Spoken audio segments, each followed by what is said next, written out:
Welcome to ACAP Guilford's monthly meeting. We're so glad to have you join us today. Most of you are familiar with ACAP, but for people who are live streaming who don't know about ACAP, give me a second to say what we do.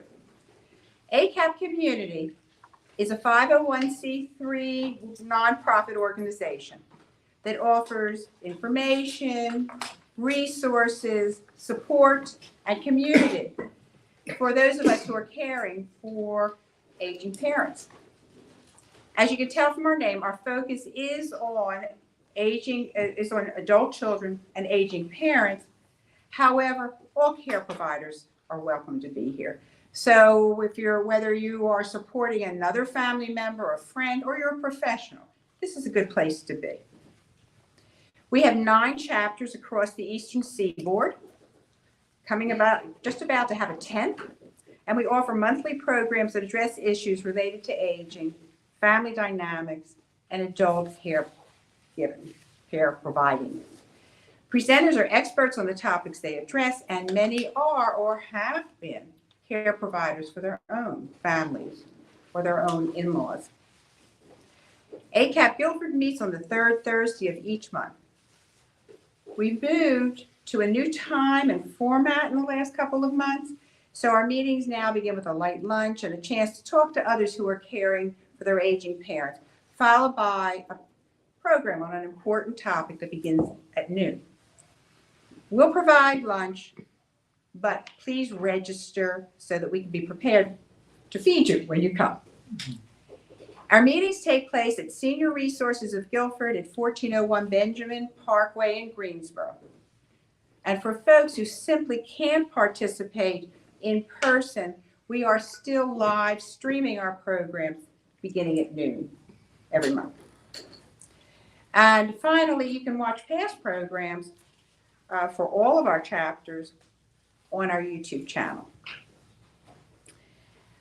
We'd like to thank our sponsor for today's program. If you're here, you've got a Chick-fil-A lunch in front of you, and our sponsor who provided that was Health Team Advantage. They are wonderful partners in this ACAP project. And now, take a breath. We're going to turn to our program. We'd like to hear from you, so if you have questions or comments and you're in the room, just raise your hand and you can say what you have to say. If you're on live stream, go ahead and put something in chat. We'll be monitoring that. Today, our program is about funding sources as a loved one needs more care. You know, many adults, as well as their families, experience stress and anxiety regarding the cost of medical and long-term care, meeting other essential needs, and even the cost of leisure activities and new adventures. How do we manage our assets? What support's available if it's needed? How do we fund in sensible ways? Well, we're very fortunate today to have Dennis Toman here. He's a certified elder law attorney, and he's going to share his insights and advice. Dennis grew up in the plains of North Dakota, surrounded by a large extended family full of love, laughter, and hard work. He learned quickly what hard work, being frugal, and planning ahead meant. As an elder care and estate planning attorney today, Dennis continues those values and seeks to serve clients who need trusted guidance through uncertain times. Dennis founded the Elderlaw firm with a mission of planning and protecting for local families to be better prepared for elder care and other legal issues for the second half of life.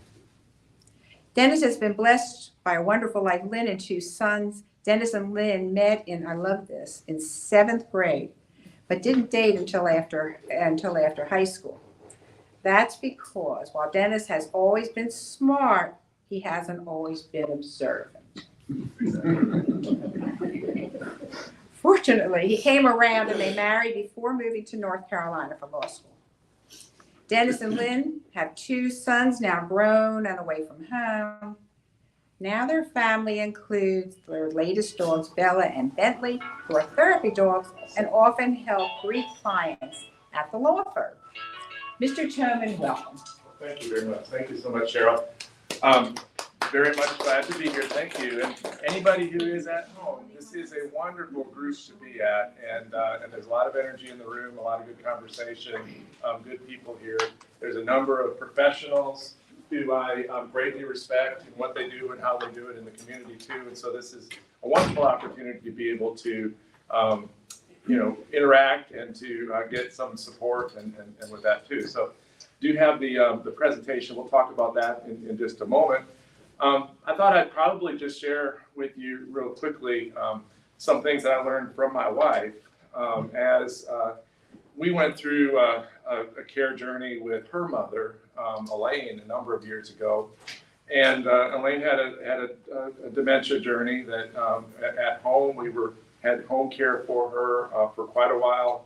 It got to the point where she unfortunately fell and wound up needing a nursing home at that point, and continued on with that. And she's no longer with us. But a couple of things on that from Lynn. Lynn, of course, is an educator, and she has this perspective of saying, she enjoyed her children, our children at every age, whether they were a toddler or preschooler or elementary school, high school, college, on up, enjoyed our children at every age, and she enjoyed her mom at every stage. And as that went on, she recognized that even though the disease was there, that it was still her mom.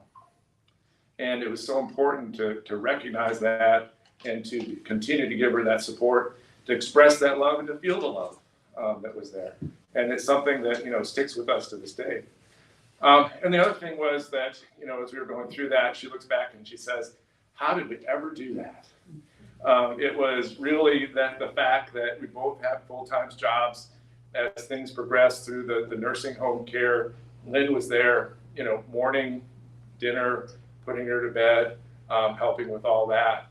And remembers turning left onto Holden Road off of Wendover and stopping at the stoplight first and falling asleep and waking up just before the light turned green, recognizing that, it's a good thing she hadn't gone out into the intersection because she was just so exhausted.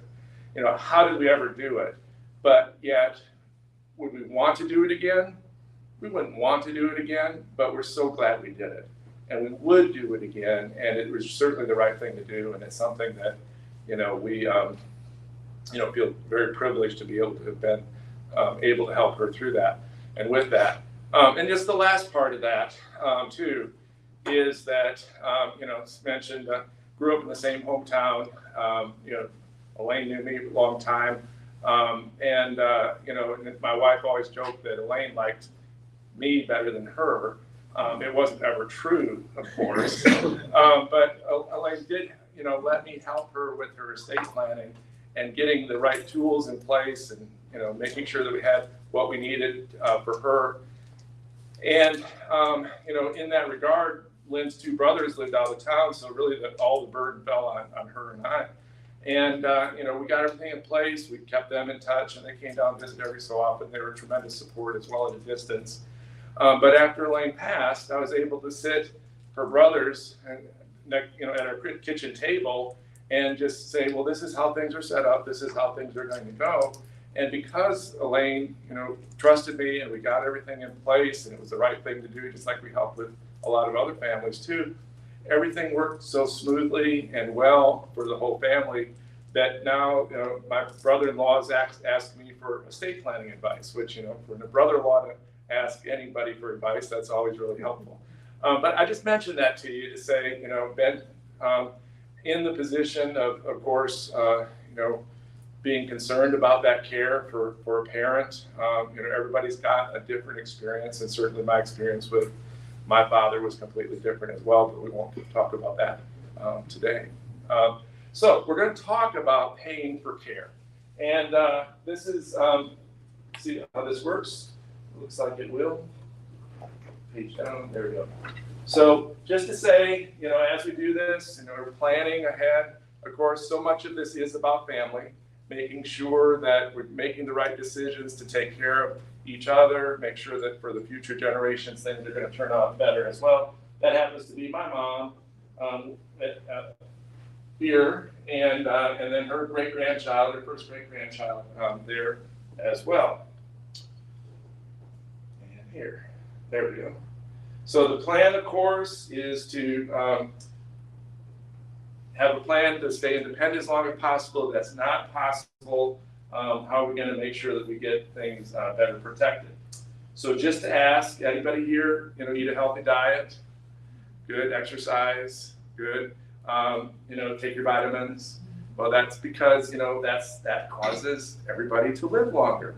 And so we're all part of the problem of dealing with as we age and needing to be concerned with the different care that may be needed. And of course, a lot of people are aging. Everybody in this room certainly is. But we've got, baby boomers turning age 65, almost 10,000 a day. And so we're going to continue to see that as an issue.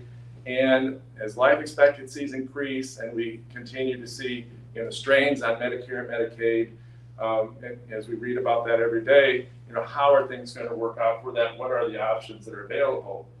And so much of the concern is, well, how are we going to pay for the cost of care? Really driven by care. Where's the person going to be? At home, in assisted living, in a nursing home, perhaps in a continuing care retirement community? And how are we going to pay for that cost of care? And as we're going to talk about in a moment, of course, insurance, Medicare and supplemental health care insurance aren't going to really cover much of that cost because that's not medical expense. It's the convalescent care.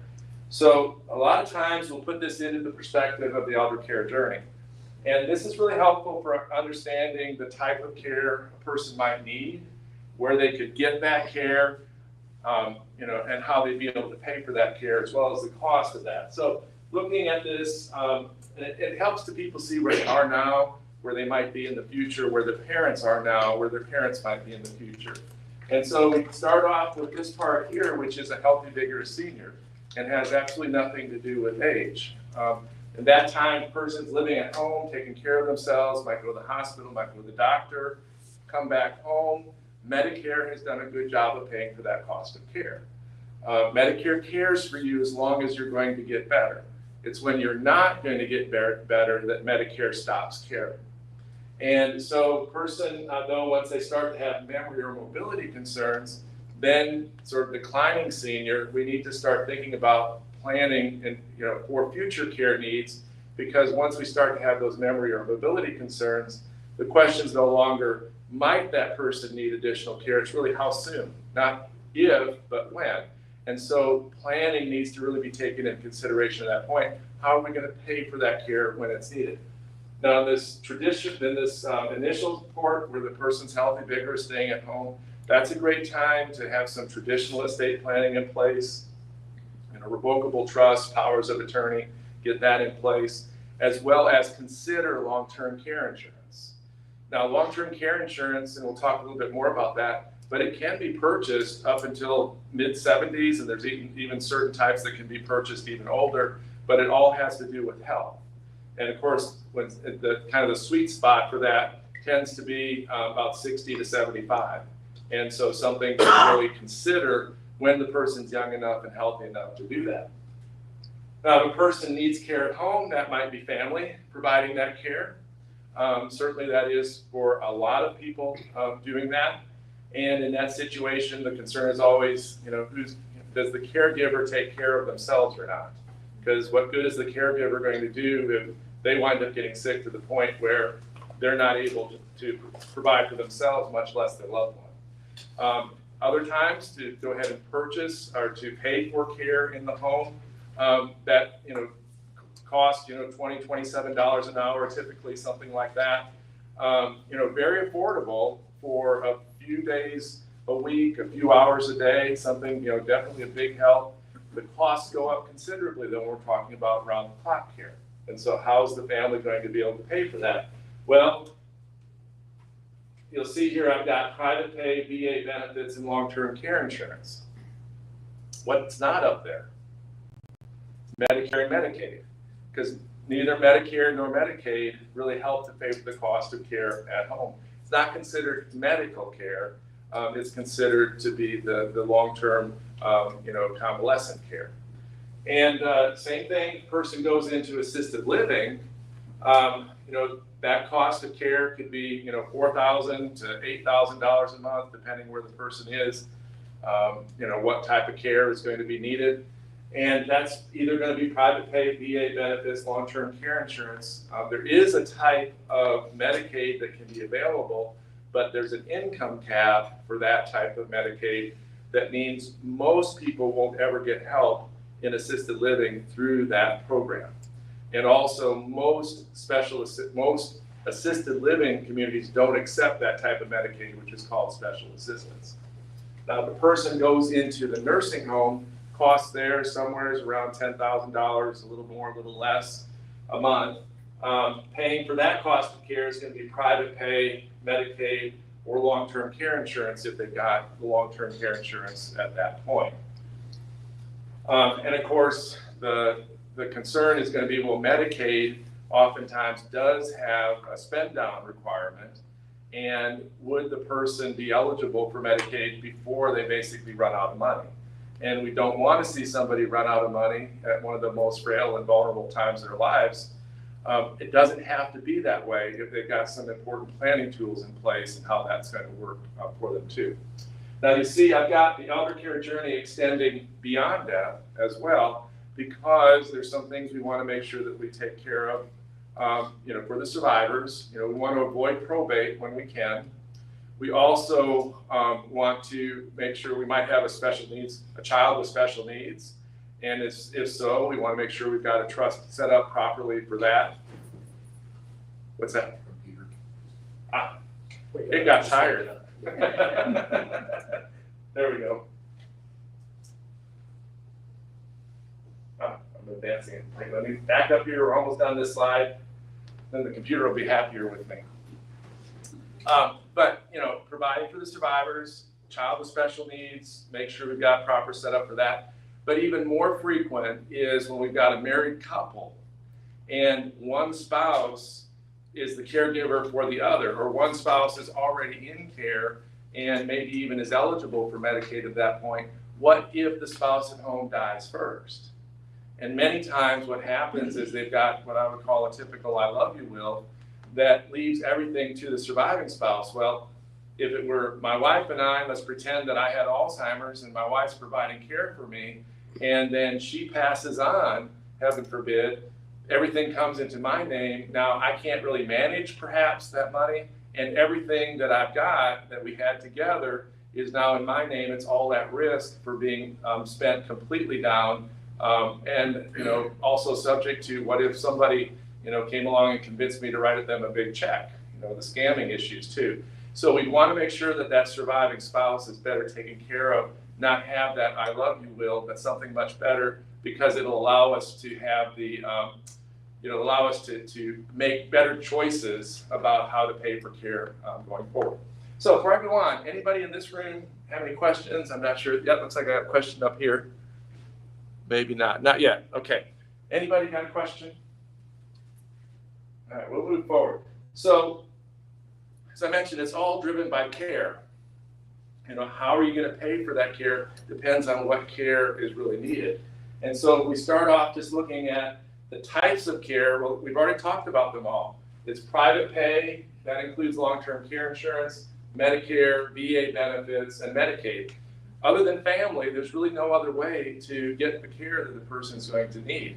And so let's talk a little bit about that as we go through, as the journey stop. So we got journey stop 1, which is the healthy, vigorous senior.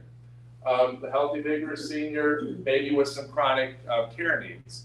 And so at that point, as we talked about Medicare cares, and Medicare does have a benefit for nursing home care that is for rehabilitation. So a person who's in the hospital needs at least 3 days of care in the hospital, comes out and goes to a nursing home for rehabilitation, then Medicare will cover the first 20 days of that cost, traditional Medicare. Advantage plans might have a little bit different spin on it.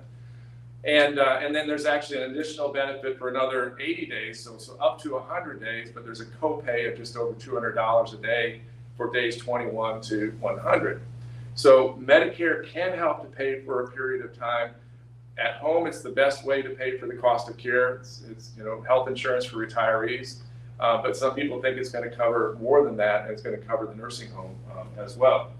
Private insurance, we'll talk a little bit about that, and making sure they've got their estate planning in place too. So Medicare, using your own assets, paying for the cost of care as long as you can. Cash in a CD this month, pay for the expenses. Cash in a CD next month, pay for the expenses. Keep going, until the money runs out.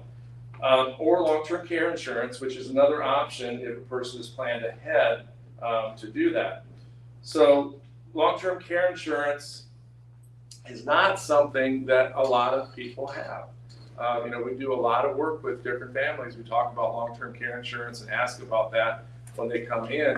And it's probably less than 10% of the families that come in have long-term care insurance. And there's some pretty valid reasons for that. One is when they looked at it, it was pricey at that point. And not only that, but the premiums could go up over a period of time. And so they were concerned about that. And the other is traditional long-term care insurance often was use it or lose it, which meant you paid a premium, and if you never got sick, never needed the care, you never got any of that money back. And so there was an objection for that too. The newer types of long-term care insurance have been more asset-based, and something to take a look at if you're young enough and healthy enough. And frankly, where I see most people seriously interested in this are families that have dealt with a care situation for parents because they recognize the issues that they're going to have to face at some way along the road. So there's no longer use it or lose it. The benefit that's there is either going to be used or it's going to pass on to the family rather than being lost. And the premiums, there's either no additional premiums or the premiums are guaranteed to never increase. Of course, the catch is, as I mentioned, you have to be healthy enough and young enough really to be able to do that and to be able to afford it as well. Okay, moving on to Journey Stop 2, that would be with the declining senior as memory or mobility issues, and especially if they're needing in-home care assistance or they're already in an assisted living facility. And in that situation, there it goes, wasn't advancing. Again, looking at the different ways to pay for that cost of care: private pay, long-term care insurance, VA benefits, special assistance, which is Medicaid for assisted living, and then again, considering what sorts of estate planning coordination needs to be done. Now, the VA planning, this is very important. It often gets overlooked, and the VA, there's actually three basic VA programs. There's VA health insurance, health coverage. There's VA compensation, which is for someone who served in the military and came out with a disability, and they receive a monthly amount based on their disability. And anybody that is in that program knows about it because they have that disability. And then there is VA aid and attendance, which is for a veteran who served during a wartime period, came out without a disability. Now they're over age 65, and the veteran or the veteran's spouse or the veteran's surviving spouse is needing additional care. And in that situation, there's a VA aid and attendance program that often gets overlooked, and it pays about $2,500 a month for a married veteran, around $2,200 a month for a single veteran, and right around $1,700 a month for a single veteran, or excuse me, for a surviving spouse. Now those numbers aren't going to be exact. I should have brought them with me, but I didn't. But the idea is a married veteran gets more, single veteran not as much, surviving spouse not as much, but it's a tremendous help to keep somebody at home longer. And it's a tremendous help to make up the shortfall between the monthly Social Security and pension check and the cost of assisted living. What it doesn't really do is it doesn't pay for nursing home care because it's limited. And in that situation, we would look more at Medicaid if we're dealing with a nursing home. Now, just to make that point very clear, which I'm sure everybody has got some familiarity with, is that the government programs available for assisted living versus nursing home depend upon the facility. And so the particular facility, you may consider it to be a nursing home, but in fact it's licensed as assisted living. It might look just like a nursing home, but it's really going to be an assisted living. And why that matters is I might have somebody that calls me up and they say, mom's in a nursing home and she's basically run out of money.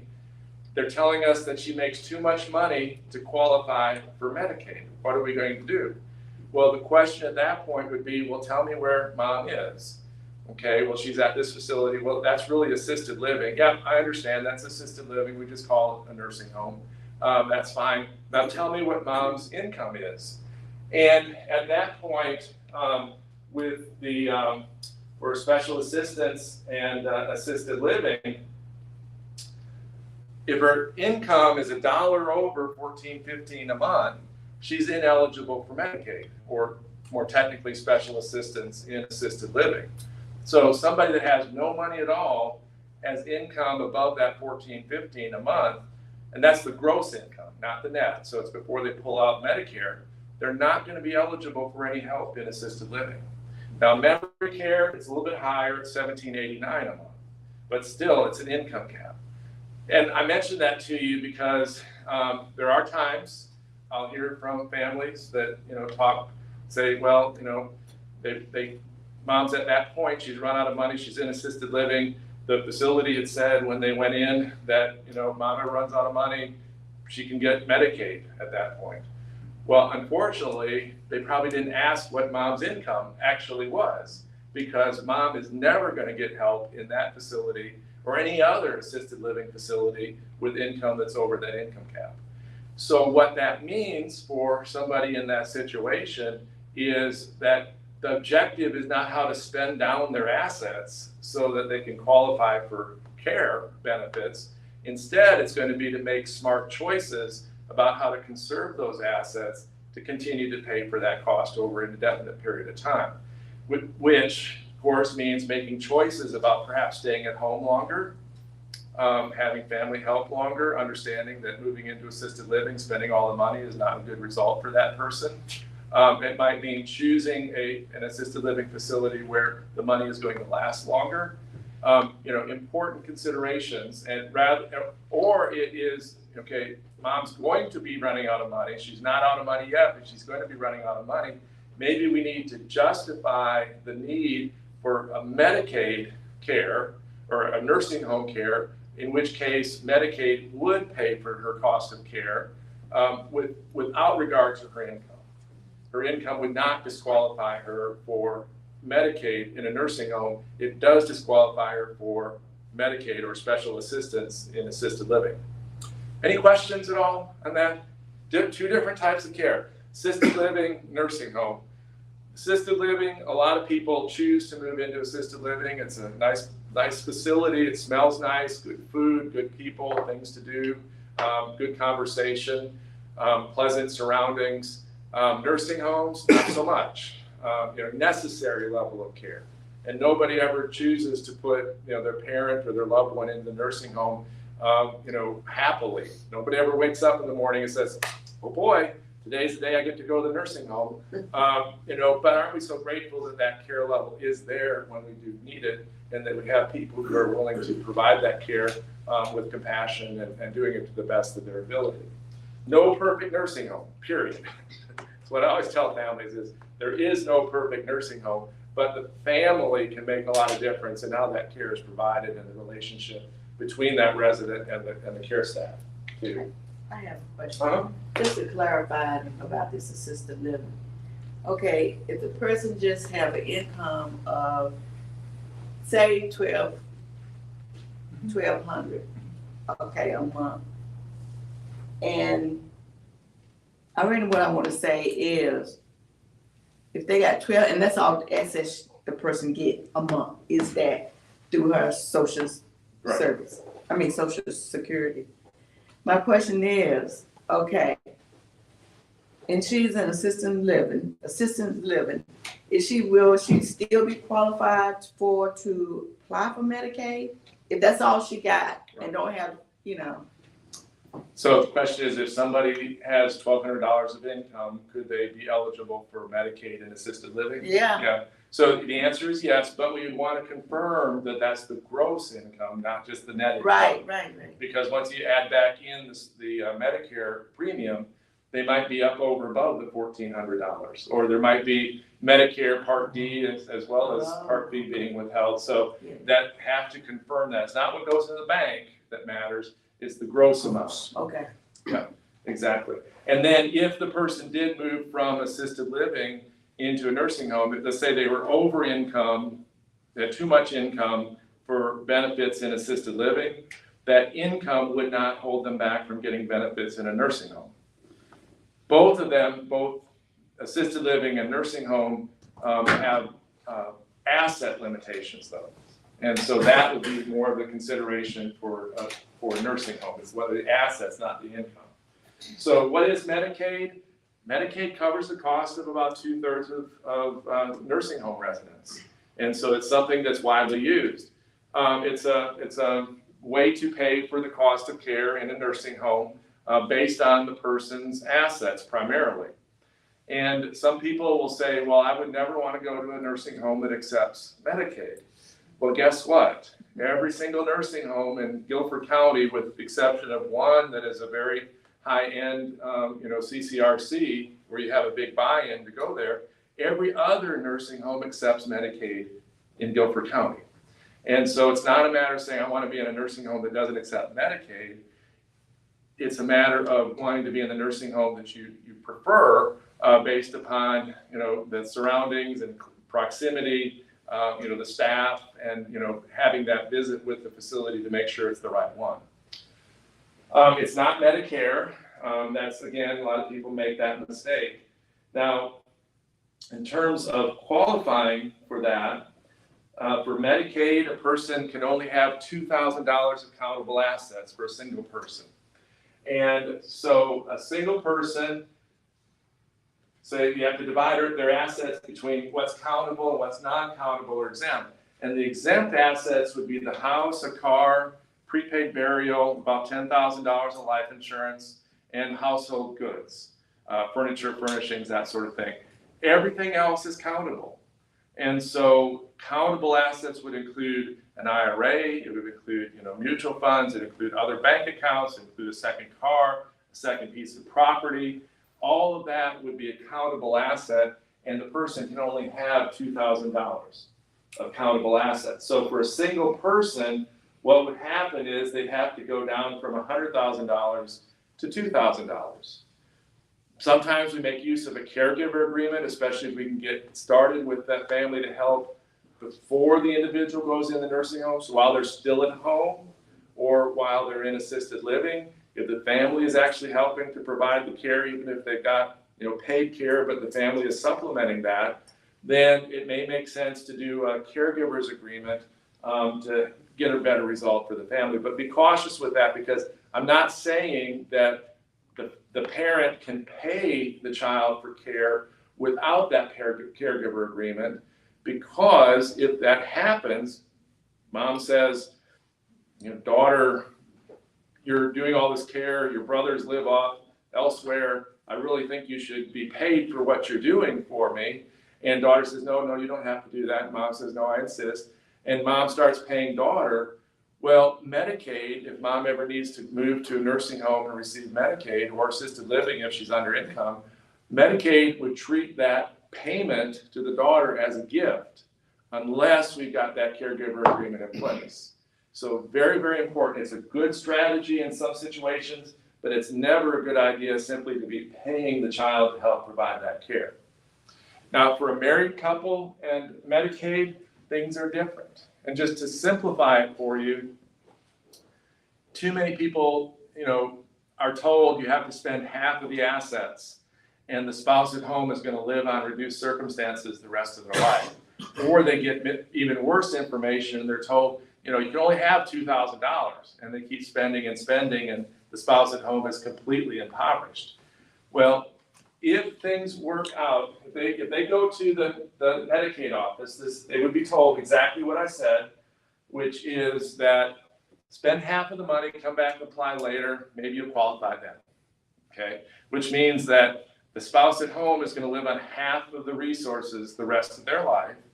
And if the spouse in the nursing home dies, the spouse at home is going to wind up living on one Social Security check. The smaller Social Security check will go away. And of course, the cost of maintaining the home don't really go down when there's one person in the home instead of two. Other expenses don't halve as a result. So it's important to try to protect these funds for the spouse at home. Now, there might be some things to be done. So we had John and Agnes here, and John needs care, and Agnes, there's $350,000 total the house. We won't worry about that right now. Agnes can keep that $154,000. That's her community spouse resource allowance. It's 1/2 of the countable assets up to $154,000 currently. It goes up each year a bit. The other part goes over onto John's side. Doesn't matter whose name those assets are in. Could be held jointly. It could all be in Agnes's name already. It could all be in John's name, but they still go through that division of assets process. And this amount of money here has to get spent down to $2,000 before John could receive care in the nursing home on Medicaid. Now, there might be some things that we could do about that. We don't have to simply spend it on the care. We can use it in ways that might be more beneficial to Agnes. We could pay off a mortgage. We might be able to get a different car if that were really needed. There may be home improvements that are necessary. When we're dealing with a couple and one spouse has been going through the dementia journey for a period of time, things tend to get put off. And, the house at that point needs paint, needs carpeting, needs new appliances, and maybe needs a new roof. Lots of these things that might make sense to go ahead and spend that on the house instead of simply spending it on the care costs until they've spent enough money. And then we can prepay for the final expenses as well, which actually is a great thing to do in that situation, because let's say that they didn't do prepay for the final expenses. Well, then when John dies, Agnes has to pay for his cost of care out of what's left. And so the Medicaid rules actually allow for the spouse at home to pay for funeral expenses for both spouses out of what would otherwise have to be spent on the nursing home care. Okay. So what if, John and Agnes were in that situation, but they didn't have a mortgage, they'd already prepaid for final expenses, the house was in good shape, don't need a different car. What are they going to do in that situation? Do they have to spend the balance of that money and leave Agnes in a worse situation for the rest of her life? And the answer is no. If she gets the right help, what would happen is that Agnes keeps her $154,000. The other part is converted to a stream of income. So that the result is Agnes purchases a single premium immediate annuity at that time. On Monday, when the money's in the bank, John is ineligible for Medicaid. On Tuesday, when Agnes purchases that insurance contract, John is now eligible for Medicaid. It's that dramatic.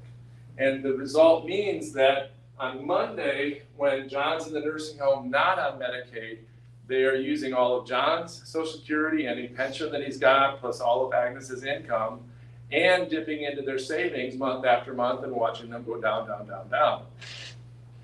Once John is eligible for Medicaid, what will happen is Agnes keeps this $154,000. She keeps this money as it gets paid back to her each month.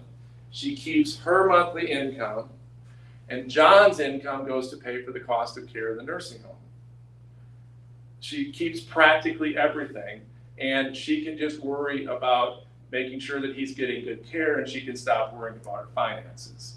And so again, this is a very powerful strategy. If this number were $100,000, it would work similarly. We could only protect 50 in that situation. If this number were $750,000, it would work similarly. We just have a larger annuity that we'd be purchasing at that time. So very powerful. Unfortunately, I have situations where people might come in and, husband says, well, my wife's been in the nursing home now for several years. We started off with $500,000. I've got, $150,000 left. Can I protect any of that? And the answer is yes. And in fact, he could have protected practically all of it if he'd gotten the right information sooner. It really wasn't his fault. He didn't have that information. And so that was very important that he understand that. Yeah. Just to clarify, Sure. This strategy, Mhm. there doesn't have to be a certain amount of time frame from the time that you Correct. transfer the money. You can do it today and they're eligible tomorrow with Yeah. this strategy. It's not like you have to wait 2 years or that kind of thing. Yeah, so the question is, can we do this right away, or is there a look back period involved? So that's a really good question, because I didn't cover that yet. But there is a 5-year look back for most transfers for Medicaid. So if somebody makes a transfer, creates a period of ineligibility if they apply within 5 years after that transfer. One big exception is transfers between spouses. And so because we can transfer assets between husband and wife, we can protect practically everything for that spouse who's at home. So in effect, you can do it the next day as long as it's a Yeah. spouse. Exactly. So, quite often the scenario winds up being somebody has been living at home for quite a while. They've gone through a care crisis. They went to the hospital. Now they're in the nursing home, and it's clear that they're not going to come out, and the Medicare days are going to end fairly quickly. What are they going to do next? Well, they'll get a call from the nursing home that says, 20 days are up, come get your husband. It's basically what is said most often, or at least that's what's heard most often. And in fact, that's not really what needs to be said. It's more, Medicare has stopped paying. If your husband is going to stay here because he can't receive the care he needs at home, how do you plan to continue paying that? And certainly we went through the different ways, and it can be private pay for a period of time, and if it's going to be a fairly short stay because the person likely not long for this world, we probably would deal with the Medicaid process. But if it looks like it could be, and my experience has typically been that people continue. We're strong. We got that point, and we tend to continue. It's always sometimes amazing.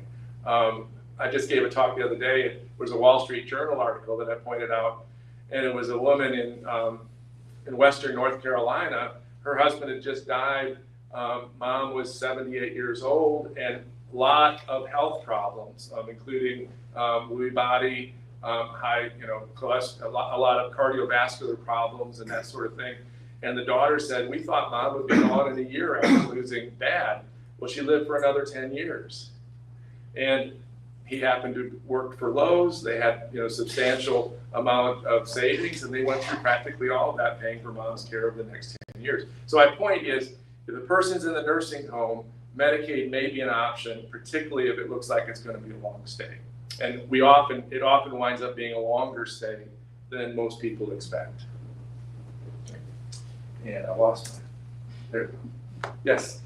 The annuity, now a check comes out monthly. Is that for the spouse together or just for him? Right. Two things. So the question was, how is that annuity set up? Mm-hmm. And so two main points I want to make about this. Number one, I am not telling anybody in this room to run out and buy an annuity because that'll protect assets from Medicaid. This is a crisis strategy. So this is where the person is in the nursing home, and the question is, how do we protect what's there for the spouse at home? And the reason being that it has no benefit unless we're in that situation, because it really doesn't pay and do anything more than just pay back that annuity over that usually 4 or 5 year period of time to that spouse who is at home. It is their income at that point. And because it's their income, it doesn't have to go to pay for the ill spouse's care. Okay, that's what I need to clarify. Right. Okay. Yeah. And so that's the benefit, and that's why it works so well. Right. And having said that, why would you ever do it if it doesn't pay any interest back? It's really the annuity companies holding on to the money and giving it right back. They can't really pay much interest because they're not earning any money on themselves. Why would anybody buy that annuity in that situation? It's a specialized annuity, and it becomes probably the most valuable investment that they've got at that point, because it's not making them money, but it's saving them money.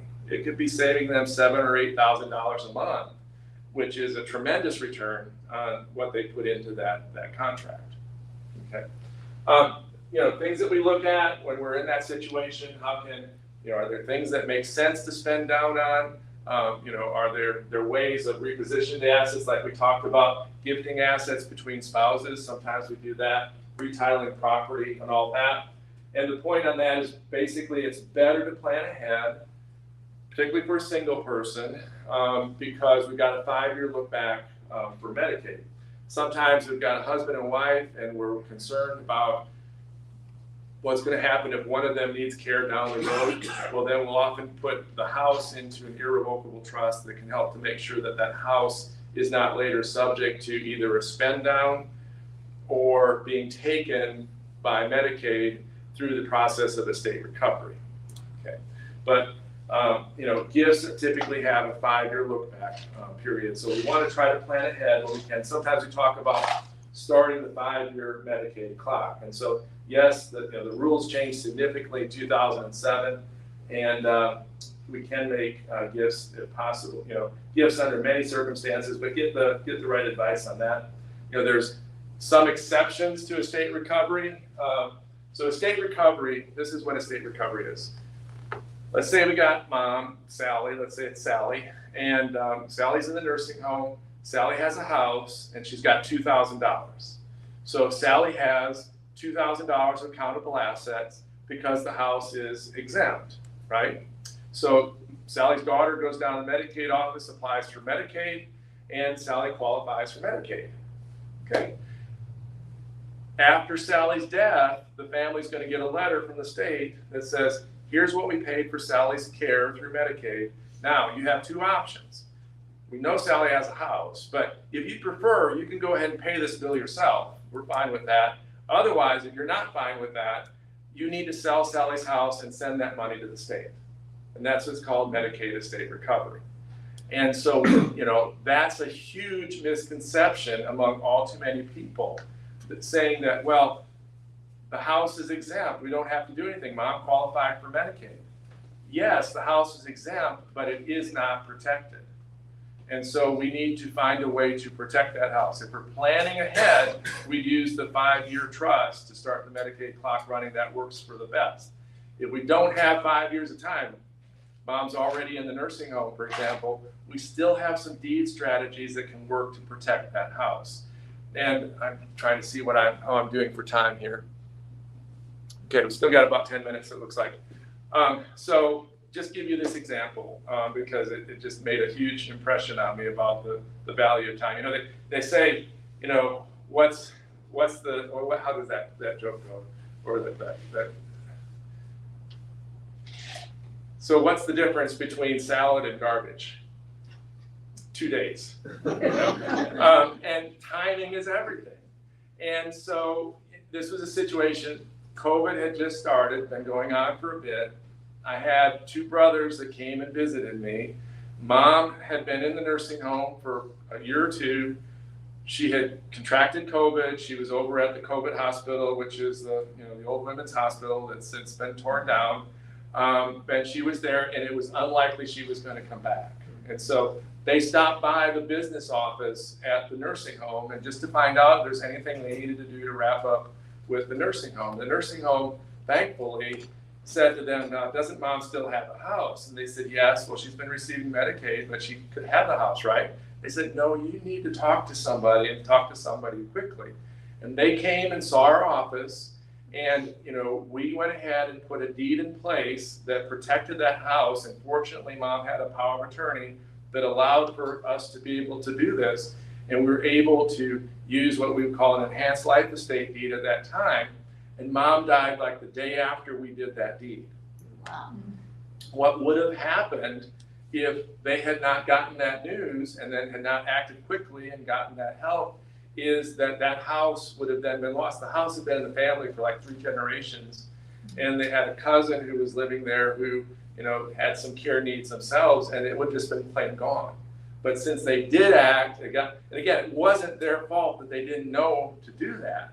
They just had never gotten that information. And so just be cautious when you're asking for information from the Medicaid office. Some wonderful people that work there. We do find that there's enough turnover that, sometimes they're lacking in training, but they've got their heart in the right place usually. But bottom line, it's not their job to protect families' assets. So the Medicaid office is not going to help families understand what they're going to need to do to protect assets. They're going to ask for the information to determine whether or not the person's eligible or ineligible for benefits. So be cautious, get your information from somebody who really knows what they're doing, have been gone through this, numerous times, helped a lot of families through it too. Probably one of the most frustrating things for any professional to hear is, well, but they said this. Well, who's they? They's probably a very well-intentioned person. It might have been a banker. It might have been, a CPA or a lawyer even that doesn't do this sort of work. Might have been a healthcare provider. Might have been a friend or a family who've gone through it. They don't really know the rules and how they work. Make sure you get your information from somebody who really knows the rules and how they can apply for your best interests. So with that. All right, we're going to go ahead and wrap up a bit. Oh, just one other point here. Things that are protected from estate recovery, not a revocable trust. So sometimes people will ask me, Dennis, I've got all my assets in trust. That means they're protected, right? Or mom and dad have all their assets in trust. That means they're protected, right? Don't know, because we don't know what type of trust it was. But what I do know is that most of the trusts that are set up for the purposes of avoiding probate. They're called living trusts or revocable trusts. Those trusts do not protect assets from Medicaid. We would have to do a special 5-year protector trust that's actually irrevocable and has special language in it. So most of the trusts that people are going to ask me about, no, they are not going to protect anything from Medicaid. So we already talked a little bit about this, about no I love you wills. We've got a married couple, one spouse in the nursing home now or likely to be there soon. One of the first things we're going to tell them is update the will of the healthy spouse. Probably at that point, the ill spouse, they can't update the will. They're no longer capable of doing so. But that's okay. We're not worried about their will. We're worried about the surviving spouse, about the healthy spouse's will. Because what if the caregiver spouse dies first, which unfortunately happens over 50% of the time? We want to have options in place so that the surviving spouse is not impoverished and living on nothing for the rest of their life. So with that, I think I will go ahead and just make one more big point, which is dealing with the assets and being able to protect assets when we've got a single person or a married couple, either way.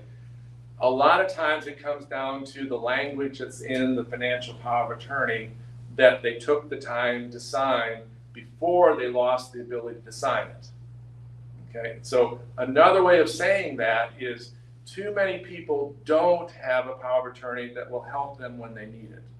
It's either they never got around to doing it, they did one that was so old it doesn't really apply anymore, or they got a very simplistic one that didn't have sufficient language in it. So for powers of attorney, dealing with somebody who is likely to need care, we want to supercharge that power of attorney. We want it to be a powerful power of attorney, not one that proves to be powerless just when we need it the most. So if there's one thing, how to pay for the cost of care, we talked about that. There's only 5 ways to pay: Medicare, long-term care insurance, VA benefits, private pay, and Medicaid. There's only 5 ways to pay for those costs of care. But in order to get the best results, we have to have that power of attorney in place. And planning ahead is by far the best. But keep in mind that even if there's been very little planning done, there's still lots that can be done in the crisis. So get help from somebody who's been down this path before, understands your situation, and can guide you along this process. So with that, I'm going to go ahead and wrap up. Were there any other questions that anybody have? I'm just taking a look at the, yes? if my loved one has a diagnosis of dementia, excuse me, how do I know if they're capable of signing power of attorney to enable me to take actions? Yeah, so very, very important. So of course, for somebody to sign a legal document, they have to have capacity to do so. And unless they've actually been determined to not have capacity through a guardianship proceeding, it's still possible that they could, even with a diagnosis of dementia, Alzheimer's, other debilitating condition.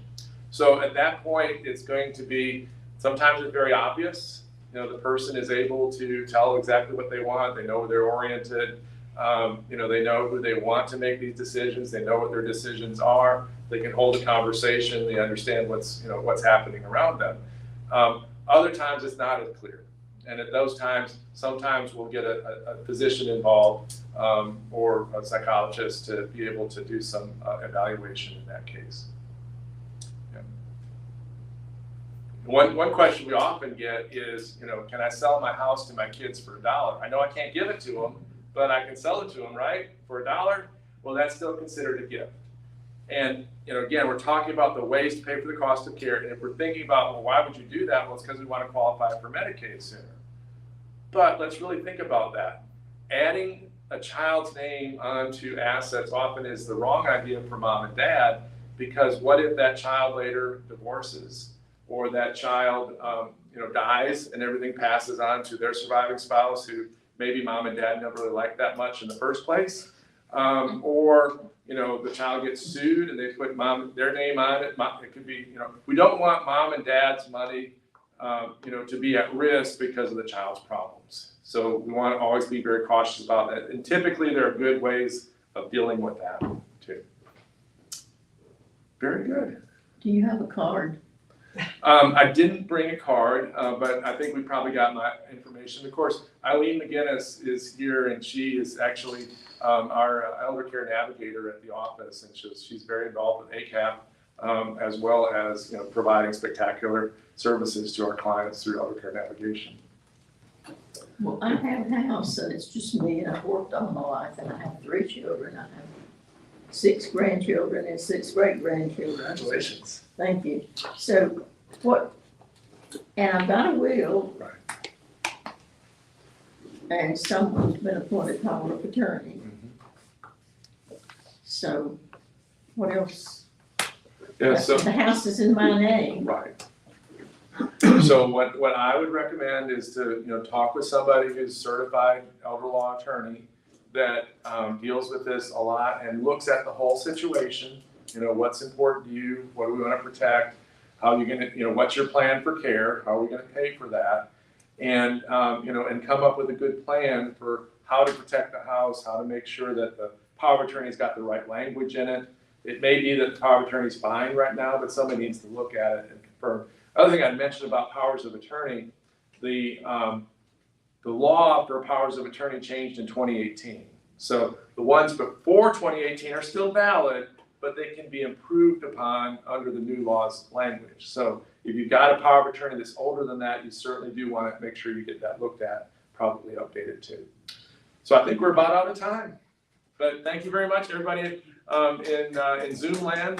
Pleasure to have you here too. Take care. Bye-bye. I don't know how to begin to thank Dennis for all that he's told us today. You have a lot to think about, right? Yeah. Absolutely. Thank you, Mr. Toman, for being here today and for all the wonderful advice you've already given us. I want to thank Health Team Advantage also, excuse me, for sponsoring our program today. Excuse me. We have 3 upcoming programs, as you can see. On May 16th, we have a program called From Driver to Passenger, Transitions for Older Adults. We know this is a powerfully important concern of people as they age and as their loved one ages. Cindy Crompton from Driver Rehabilitation Service will help us understand how to identify folks who maybe should consider changes in their driving. She'll give us a lot of information there. That's May 16th at 11:30. And in June, we have technology to keep your parents safe and engaged. What's in your home, what's in their homes that can make life safer and more active. July 18th, responding to challenging behaviors of Alzheimer's and other dementias. All important programs, and we hope to see you there. Please remember that we would love to see you here in the room, but do RSVP so that we can be ready with lunch for you. If you would like to be notified of our upcoming programs, please like us on our Facebook page at ACAP Guilford. And I thank you for being here today. What's that Facebook page again? ACAP Guilford. ACAP Guilford. Thank you so much. Thank you.